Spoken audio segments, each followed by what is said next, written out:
Well, I think the terrain itself is very hard. It's very hilly, very undulating, unforgiving terrain, hard to navigate across, hard to cross when you're carrying the kind of weights these soldiers would have been carrying, which is probably in excess of 50 pounds in their rucksack, plus some water, plus rifles and so on, and wearing sort of full uniform. So it's not in any way like your average hiker out for the day.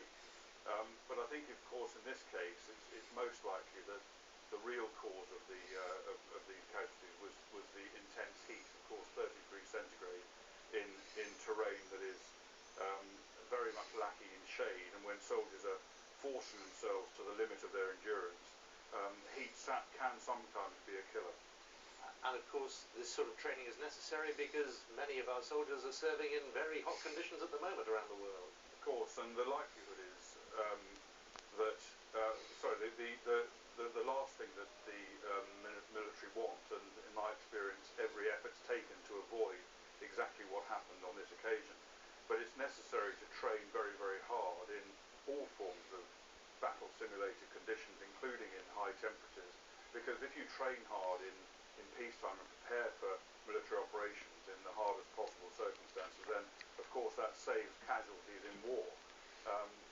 And it's essential that we don't slacken up and reduce the toughness of our training. But having said that, it's essential now to find out exactly what did happen and then take steps to try and prevent it from happening again. Yeah, I mean, whilst many of us can get our heads around tough training, the next stage, which leads to fatalities, what is it in a soldier's mind that just keeps them going to a point where their body literally cannot keep up with it? Well, we're very fortunate, I think, in having soldiers who are extremely dedicated and want to push themselves to the limit. They know how important it is that they are able to continue to operate in tough conditions in order to prepare themselves for battle.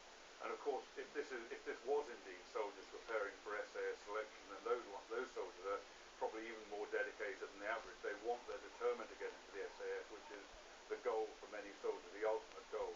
Of course, the SAS is regarded as one of the best fighting machines anywhere in the world, and it can sometimes cloud your judgment. And if you're operating as an individual, as these soldiers probably were, rather than in a group, then there's no one around to look at the symptoms to see if you're beginning to exhibit symptoms of heat illness and then help you to take action to stop it. And if you're on your own, you're pushing yourself hard, sometimes it can engulf you before you realise what's happening. Yeah, I was going to ask about the whole